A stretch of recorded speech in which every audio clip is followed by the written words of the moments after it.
Hey everyone, how's it going? I'm here in the clinic today with a lovely patient who came in with a nail that needs some extra care. Let's dive into this procedure together because I know you all love following every detail and learning how to take better care of your feet. I'll walk you through everything I'm doing step by step based on this appointment so you can see how podiatry can make a huge difference in your health and well-being. Ready to get started?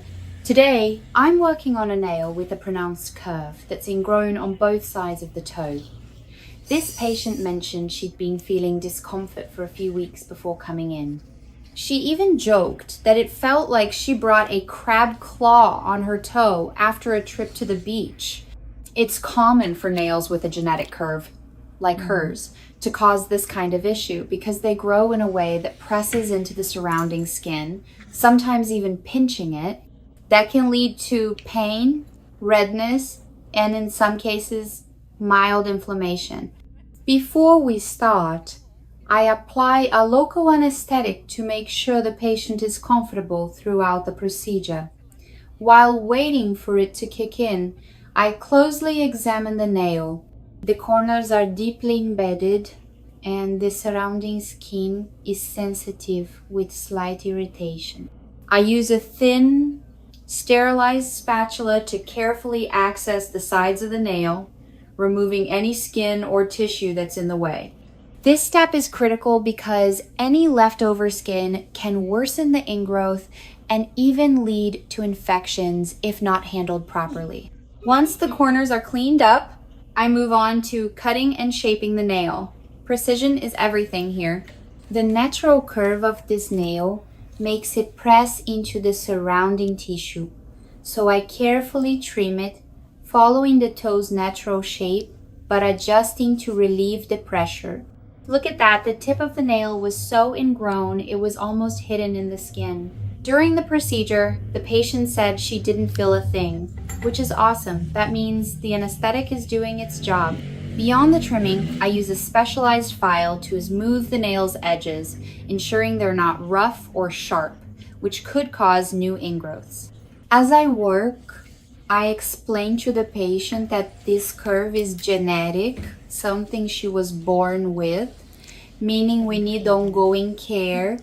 Her nail naturally grows in a way that tends to ingrow. So besides cleaning the corners, I stress the importance of keeping nails properly trimmed and in some cases, using corrective orthotics. So, where are you all watching this video from today?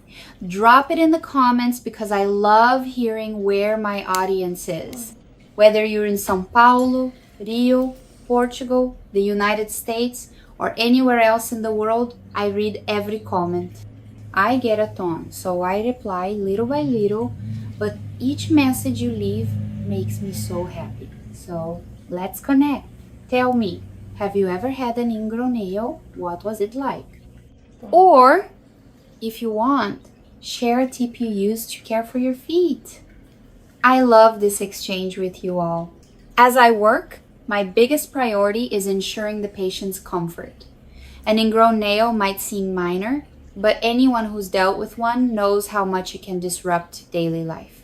Walking, wearing shoes, or even standing for long periods can become a challenge.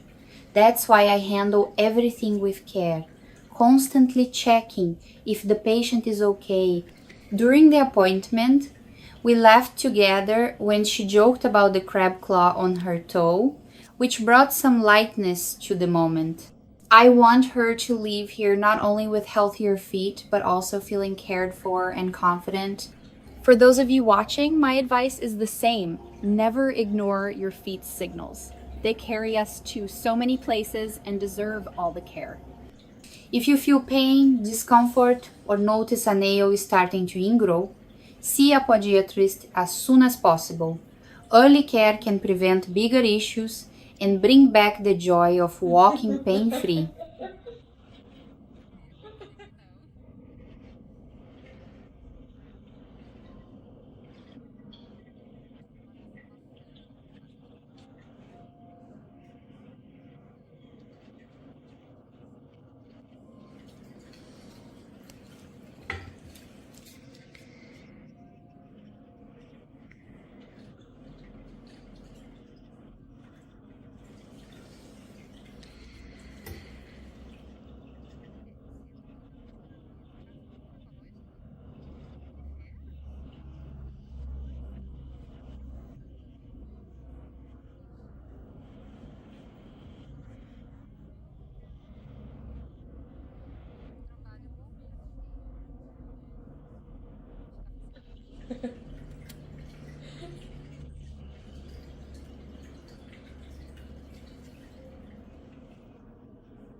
จากฟ้า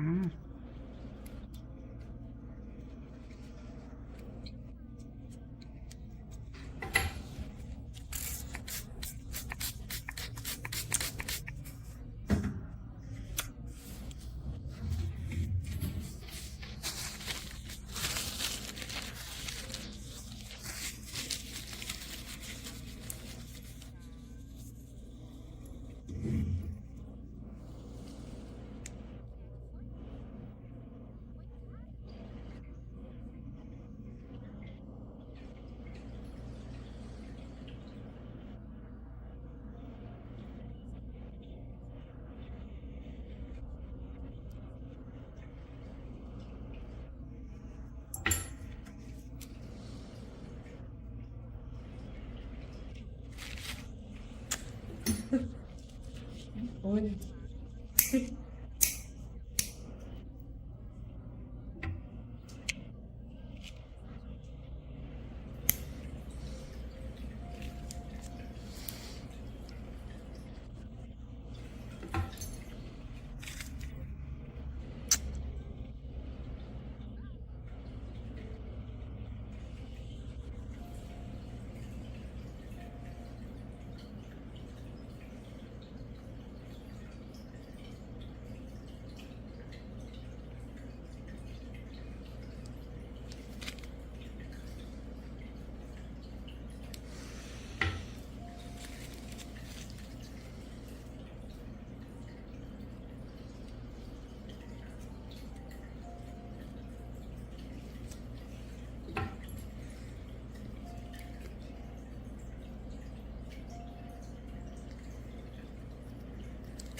After cleaning and shaping, I check if the area is healing well.